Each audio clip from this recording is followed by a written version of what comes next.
Bismillahirrahmanirrahim. Assalamualaikum warahmatullahi wabarakatuh. Alhamdulillahirabbil alamin wassalatu wassalamu ala sayyidil mursalin wa ala alihi washabbihi ajmain. Amma ba'd. Pada sesi bab 2 tentang bisnis elektronik dan kinerja global, kita akan membahas poin 2.4 yaitu bab 2 sub 4 tentang fungsi sistem informasi di dalam bisnis. Kita akan membahas tentang fungsi sistem informasi dalam bisnis. Hampir di setiap perusahaan, bahkan yang terkecil pun, Departemen Sistem Informasi atau Information System Department adalah kelompok resmi dalam struktur organisasi yang bertanggung jawab dalam memberikan jasa atau layanan di sektor teknologi informasi. Departemen Sistem Informasi bertanggung jawab memelihara perangkat keras atau hardware, perangkat lunak atau software, penyimpanan data atau database, dan jaringan yang mencakup keseluruhan infrastruktur teknologi informasi yang dimiliki oleh perusahaan. Baik, di sini kita akan langsung ke Departemen Sistem Informasi. Departemen Sistem Informasi terdiri dari para spesialis seperti pemrograman atau programmer, analis sistem, pemimpin proyek, dan manajer sistem informasi. Pemrograman atau programmer adalah spesialis yang dilatih mengenai hal-hal teknis secara mendalam, yang menulis rangkaian perintah dalam suatu program untuk komputer. Berikutnya adalah analis sistem atau sistem analis, melambangkan hubungan utama antara kelompok sistem informasi dengan seluruh kelompok lainnya dalam perusahaan. Pekerjaan analis sistem adalah menerjemahkan masalah yang dihadapi oleh perusahaan dan persyaratan-persyaratan yang diperlukan menjadi persyaratan informasi dan sistem. Manajer sistem operasi, manajemen sistem informasi atau Information System Manager adalah pemimpin dari tim pemrograman atau programmer dan analis, manajer proyek, manajer fasilitas, manajer telekomunikasi atau spesialis database. Mereka juga adalah manajer untuk kegiatan-kegiatan operasional yang berkaitan dengan komputer bersifat staff data entry atau bagian input data. Juga manajer bagi spesialis eksternal seperti vendor dan perusahaan perangkat keras, perusahaan software, dan konsultan yang kerap terlibat dalam kegiatan operasional sehari-hari dalam perencanaan jangka panjang sistem informasi. Nah, di banyak perusahaan, Departemen Sistem Informasi dipimpin oleh Direktur Informasi atau Chief Information Officer atau CEO,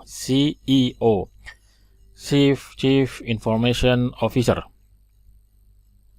CIO adalah manajer senior yang mengawasi penggunaan teknologi informasi di perusahaan. Saat ini CIO diharapkan memiliki latar belakang di bidang bisnis yang kuat, serta keahlian di bidang sistem informasi dan memainkan peran sebagai pemimpin dalam mengintegrasikan teknologi ke dalam strategi bisnis perusahaan. Dewasa ini, perusahaan-perusahaan besar juga memiliki posisi untuk Direktur Keamanan Sistem Informasi atau Chief Knowledge Officer atau Chief Privacy Officer yang semuanya berhubungan erat dengan CIO atau Chief Information Officer. Direktur Keamanan Sistem Informasi atau Chief Security Officer atau CSO bertanggung jawab terhadap keamanan sistem informasi perusahaan dan bertanggung jawab memperkuat kebijakan keamanan informasi perusahaan. Nah, kadang jabatan Direktur Keamanan Sistem Informasi atau Chief Security Officer itu disebut dengan Chief Information Security Officer atau CISO, di mana keamanan sistem informasi bukanlah keamanan secara fisik alias petugas keamanan. CISO bertanggung jawab dalam memberikan pendidikan dan pelatihan kepada pengguna dan spesialis sistem informasi tentang keamanan, menjaga kewaspadaan, manajemen tentang keamanan dan gangguan, serta merawat perangkat kebijakan yang dipilih untuk mengimplementasikan keamanan. Keamanan sistem informasi dan kebutuhan pengamanan data pribadi menjadi sangat penting. Oleh sebab itu, perusahaan yang mengumpulkan data pribadi dalam jumlah besar menyediakan lowongan bagi Chief Privacy Officer atau CPO. CPO bertanggung jawab dalam memastikan perusahaan memenuhi prosedur hukum mengenai data pribadi yang ditetapkan. Yang berikutnya adalah Chief Knowledge Officer. Bertanggung jawab dalam program pengelolaan pengetahuan. CKO atau Chief Knowledge Officer membantu merancang program dan sistem untuk menemukan sumber pengetahuan baru atau memperbaiki penggunaan ilmu pengetahuan yang telah ada bagi proses manajemen dan organisasi. Pengguna akhir atau end user adalah perwakilan dari departemen di luar kelompok sistem informasi di mana aplikasi yang dikembangkan diperuntukkan bagi mereka. Para pengguna ini memainkan peran yang harus bertambah besar dan dalam perancangan dan pengembangan sistem informasi. Pada masa awal perkembangan komputer, kelompok sistem informasi hampir semuanya terdiri atas pemrograman atau programmer yang memiliki spesialis mendalam di bidangnya. Namun fungsi teknik yang terbatas dewasa ini perbandingan antara anggota staf analis sistem dan spesialis jaringan terus berkembang. Dalam Departemen Sistem Informasi sebagai agen pembaruan yang kuat di dalam suatu organisasi, Departemen Sistem Informasi menyodorkan strategi bisnis yang baru, produk serta layanan berbasis informasi yang baru, serta mengordinasikan antara perkembangan teknologi dengan perusahaan yang direncanakan dalam organisasi. Berikutnya, kita akan membahas tentang pengorganisasian fungsi sistem informasi. Terdapat banyak jenis organisasi bisnis, dan terdapat banyak pula cara bagaimana fungsi teknologi informasi disusun dalam perusahaan tersebut. Perusahaan yang kecil tidak akan memiliki kelompok sistem informasi yang formal. Mungkin perusahaan tersebut hanya memiliki satu orang karyawan yang bertanggung jawab memelihara jaringan dan menjalankan aplikasinya, atau menggunakan jasa konsultan dalam melakukan pekerjaan ini. Perusahaan yang lebih besar memiliki departemen sistem informasi yang tersendiri, yang diatur melalui cara-cara berbeda, bergantung sifat dan kepentingan perusahaan.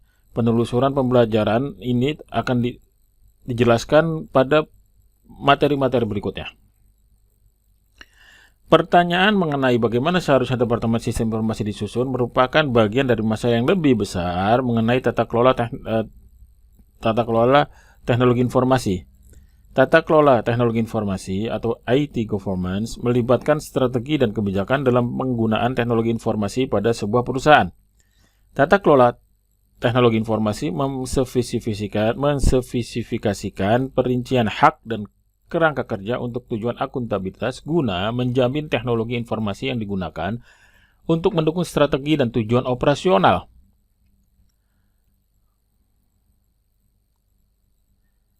Baik. Untuk sesi ini cukup di sini, kalian perlu mengerjakan latihan. Yang pertama adalah sebutkan peran dan fungsi sistem informasi dalam bisnis.